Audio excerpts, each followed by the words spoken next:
Bonjour à tout le monde à Toulouse. Je m'appelle Sila Elworthy et je suis bien contente de pouvoir parler avec vous, même si je ne peux pas malheureusement être là en réalité.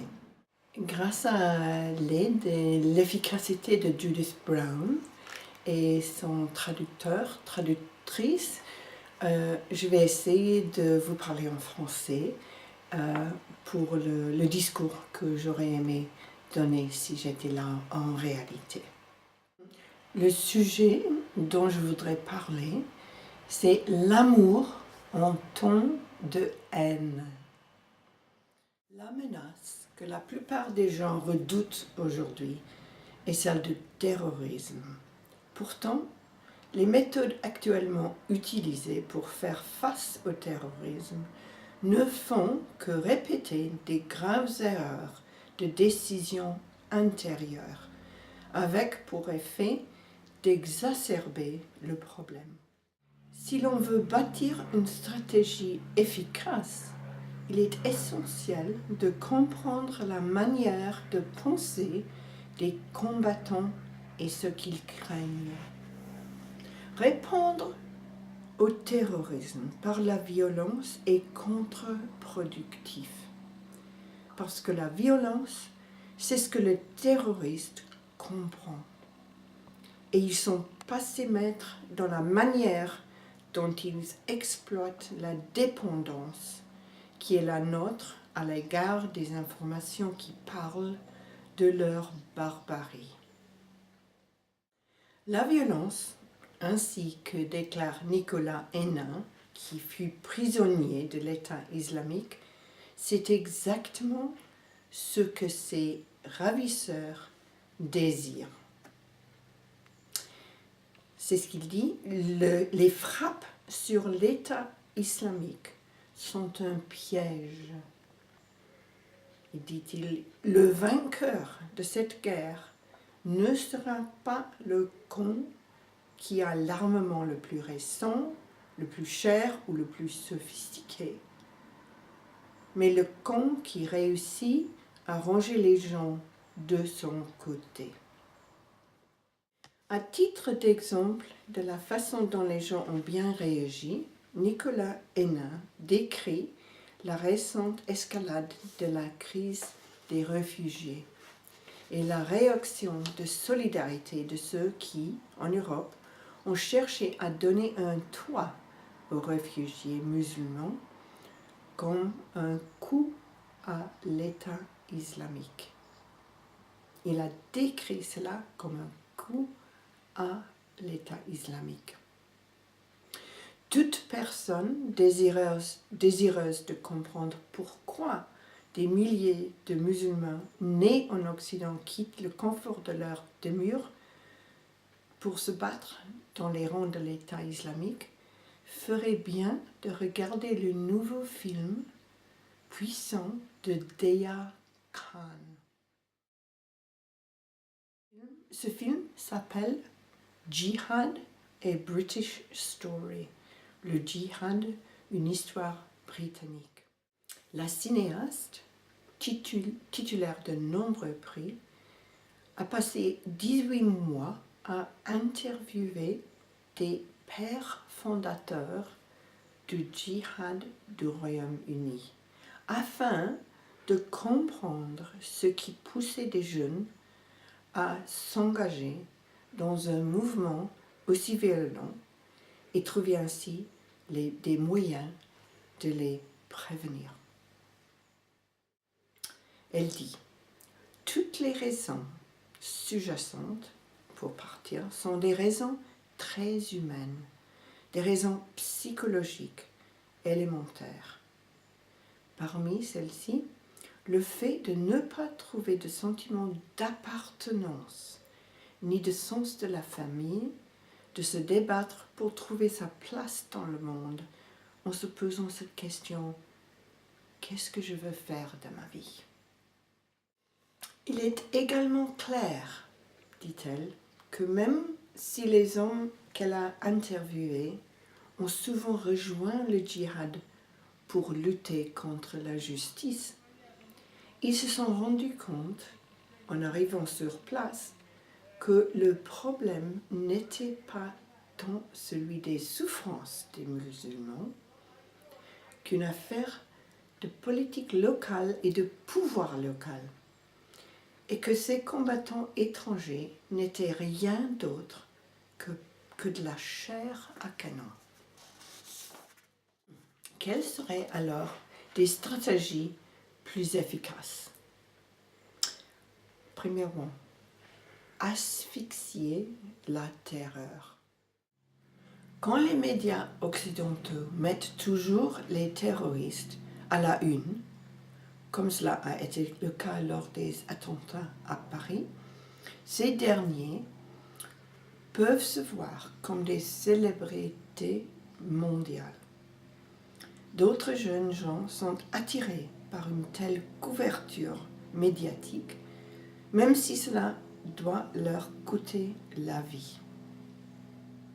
Les dirigeants occidentaux devraient organiser un programme cohérent et coordonné afin de convaincre les éditeurs et les propriétaires des médias que présenter les portraits et les biographies des auteurs d'attentats suicides ne fait que donner de l'oxygène au djihad et constitue en soi une menace pour la sécurité. Au contraire, si l'on refusait d'offrir ce genre d'oxygène, cela contribuerait à réduire fortement la fascination pour la barbarie. Deuxièmement, faites que l'État islamique craint le plus. Unissez-vous.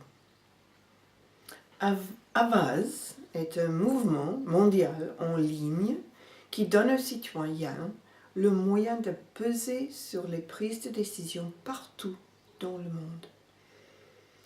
Il n'a que 5 ans, mais il grandit à raison de millions de consultations par mois pour devenir le plus grand et le plus puissant réseau militant en ligne du monde entier. En novembre 2015, voici ce qu'Avaz a publié. L'objectif de l'État islamique est de diviser la famille humaine, de séparer 1,5 milliard de musulmans du reste du monde. Les musulmans représentent près d'un quart de l'humanité et 99% d'entre eux sont horrifiés, comme tout le monde, par les attaques de l'État islamique.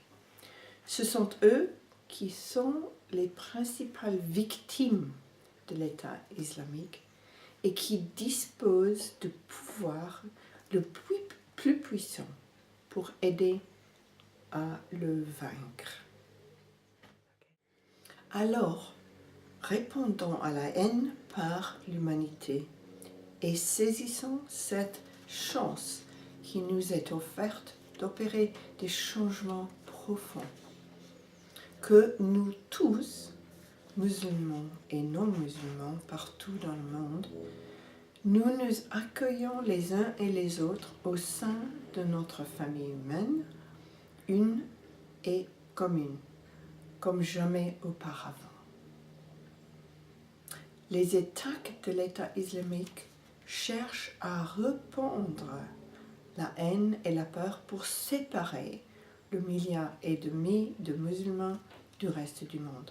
Répondons à leur haine par la sagesse.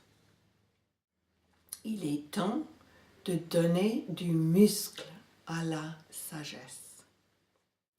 Dans l'association internationale Rising Women, Rising World, c'est-à-dire Femmes émergentes, Monde émergent, nous nous posons la question la plus difficile, qui soit celle qui risque d'être tournée en ridicule. Et c'est ça. Quand viendra donc le moment d'amener les jeunes recrues de l'État islamique à une forme de dialogue. Laissons-nous mesurer le risque.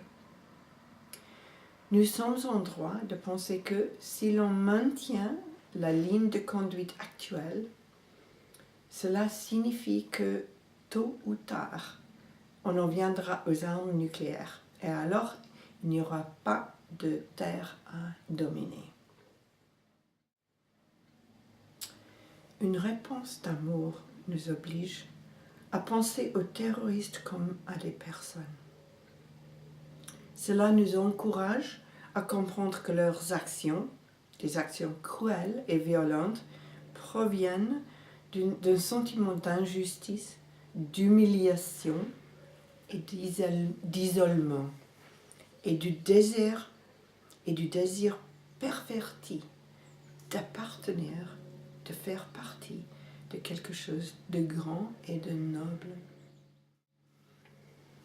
Nous devons imaginer que leur douleur et la douleur que tant d'autres personnes ressentent en cette période de terreur ne sont pas insurmontables. Pour penser de cette façon et être prêt à agir, il y faut du courage. Construire des ponts, autonomiser les populations locales. Au cours de la décennie écoulée, l'organisation caritative Peace Direct a appris que les populations locales ont le pouvoir de trouver leurs propres solutions pour résoudre les conflits et que c'est le meilleur moyen de briser les cycles récurrents de violence et de réaliser une pacification durable. Une des leçons que nous avons apprises de nos partenaires sur le terrain à travers le monde, c'est l'importance de l'aide à apporter aux gens mécontents pour qu'ils se sentent membres de leur propre communauté et de les détourner ainsi de l'extrémisme. Même si cela peut ressembler à un cliché libéral en face de mouvements aussi violents que l'État islamique, c'est en réalité un travail dur et dangereux et qui exige de la persévérance. Cela peut donner des résultats remarquables.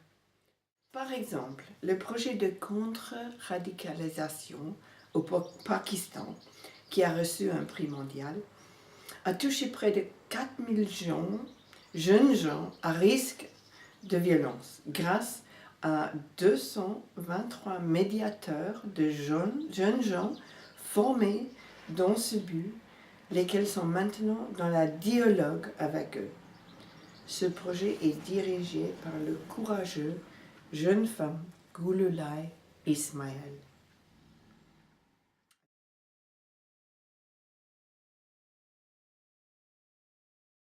Elle est un très bon exemple des femmes qui savent comment faire face à la violence. Les femmes ne plaident pas seulement pour un usage plus limité de la force armée. Nous soutenons que toute intervention armée devrait être précédée et suivie par un plus large éventail de stratégies visant à la fois les causes et les effets de la violence. Numéro 1. Couper les fournitures d'armes dans la région. Les dépenses militaires au Moyen-Orient ont augmenté de 75% entre 2001 et 2014. Deuxièmement, l'Arabie saoudite est globalement le deuxième plus grand importateur d'armement majeur. Pourquoi armons-nous un pays qui a décapité 100 personnes au cours des 6 premiers mois de l'année 2015? Troisièmement, donner aux femmes une voix sur les questions de stratégie. Seuls 4 ministres de la Défense à l'échelle mondiale et seulement 2,5% des négociateurs d'accords de paix sont des femmes. Ce qui signifie que l'expérience vécue par la majorité des victimes de guerre ne sont pas entendues dans les négociations.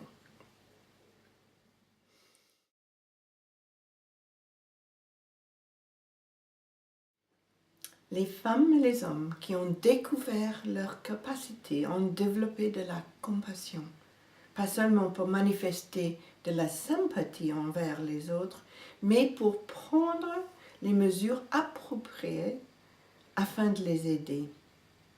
Instinctivement, ils dépassent les considérations de hiérarchie et de respect pour les puissants pour inclure ceux qui n'ont pas la parole ou qui sont faibles.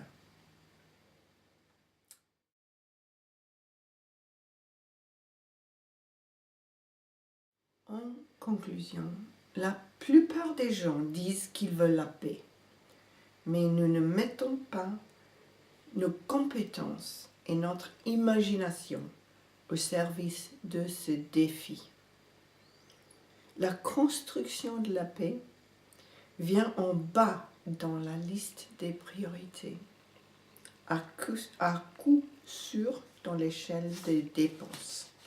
Si l'on fait une comparaison avec la guerre, nous n'avons pas de budget pour un ministère de la paix, alors que nous avons pour la guerre tout en l'appelant défense. Il est parfaitement possible d'élaborer des stratégies pour désarmer les êtres humains qui vivent dans la terreur et essayer de terroriser les autres à leur tour. Cela exige une intention forte et un budget, avec, en plus de courage, de la détermination et de la compassion à tous les niveaux. Et c'est cela dont les êtres humains sont capables et que les Quakers connaissent bien depuis des siècles, qu'ils ont appris à dire la vérité au pouvoir.